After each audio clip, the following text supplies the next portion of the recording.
오늘의 큐티 말씀은 누가복음 1장 말씀입니다.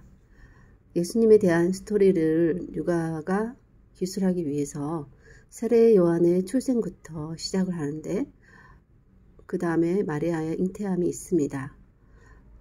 세례 요한에 대해서 그 출생을 사가랴에게 말했을 때 사가랴는 늙고 나이가 많아 아이를 가지지 못한다 라는 말로 믿지 않아서 말을 하지 못하게 됩니다. 하지만 때가 이르면 이루어지게 되었고 엘리사벳은 그것에 대해서 부끄러움을 없게 하셨다. 요한의 그 임신에 대해서 그렇게 얘기했습니다. 그리고 마리아는 남자를 알지 못한다 라고 했을 때 천사가 하나님의 말씀은 능하지 못한 것이 없다 라고 했을 때 말씀대로 내게 이루어지이다 라는 믿음을 보였습니다. 그리고 마리아는 자신의 비천함을 돌보셨다라고 했습니다. 요한에 대한 그런 내용 중에는 가장 많이 나오는 내용들이 성령 충만, 엘리야의 심령과 능력을 가졌다, 심령이 강해진다 라는 것과 또 주위 사람들이 함께 기뻐하고 즐거워하였다 라는 기록들이 있습니다. 누가는 자신이 직접 겪은 듯이 전해 들은 이야기를 꼼꼼히 구체적으로 기록하고 있습니다. 6개월 전 요한의 탄생이 있어야 마리아의 처녀 임신에 대해서도 믿음의 기반이 될 수 있었고 마리아가 믿을 수 있는 것에 도움이 되었다. 결정적인 도움이 되었다라는 생각이 듭니다. 요한은 무엇보다 성령이 충만한 자, 즉 심령이 강한 자였고 그의 탄생에 대해서 주위 사람들이 즐거워하는 것은 부모가 좋은 평판을 받는 사람이었고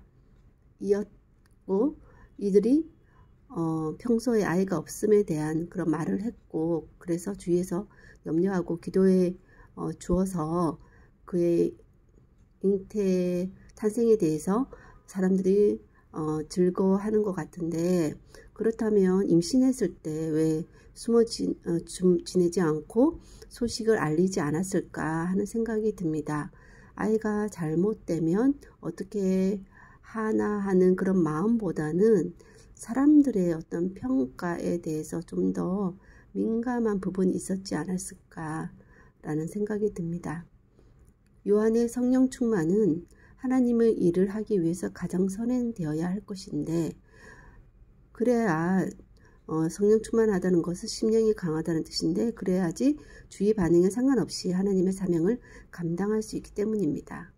마리아는 요셉과 약혼하고 엘리사벳과 함께 3개월이나 있었다는 것은 누가 봐도 요셉을 통한 임신이 아니라는 것을 알 수 있을 것 같고 슬쩍 요셉의 아들인 것처럼 넘어가려는 의도가 전혀 없었고 오히려 그 반대라는 생각이 듭니다. 그런 면에서 마리아의 믿음, 용기가 참 대단한 것 같은데 이것은 비천한 자신을 높여주는 것에 좀 더 마리아가 초점을 가지고 있는 것 같습니다. 오늘의 말씀을 통해 봤을 때 시작부터 끝까지 근거 있는 스토리가 있다라는 생각이 들고 즉 예수님의 스토리는 리얼, 트루 스토리, 히즈 스토리는 리얼, 트루 스토리라는 것 라는 생각이 듭니다. 하나님 오늘 예수님이 탄생이 있기 전에 오늘은 예수님이라는 그런 말도 한 번도 나오지 않은 말씀인데 예수님 태어나기 전에 인간으로서 오시기 위한 그런 준비들이 세세하게 기록되어 있는 것들을 보면서 예수님의 그런 역사는 진정 역사라는 이름이 말하는 것처럼 예수님의 역사가 진정한 역사이고 실제한 역사인 것을 다시 한번 깨닫게 됩니다. 그 예수님의 이야기에 많은 사람들이 오늘 또 벌써 등장하게 되는데 하나님께서 일을 이루어 가실 때에는 어떤 정말 높은 사람, 능력 있는 사람이 아니라 사람들의 눈치를 보는 그런 나이가 많고 늙은 내세울 것 없는 그런 부부와 또 비천한 그런 처녀를 통해서 예수님이 하나님이 일을 이루어 가시는 것을 볼 때 하나님 하나님께서 못하실 일은 없다는 것은 너무나도 당연히 알지만 그것을 그리고 하나님께서 하시겠다 하는 일에 대해서는 당연히 이루어질 것을 알지만 그 중간에 그것을 믿음으로 받아들이는 자와 그러지 못한 자의 결과는 참으로 다르다는 생각이 듭니다. 말을 하고 싶어도 말을 할 수 없고 또 드러내고 싶어도 드러낼 수 없는 어떤 그런 모습과 당당히 처녀가 약혼을 했지만 아직 결혼하지 않은 남자의 아이가 아닌 다른 아이를 잉태하고도 당당할 수 있는 그런 믿음적인 부분 그런 태도에서 볼 때 각자가 하나님 안에서 받는 은혜가 다르다는 생각이 들고 그에 따라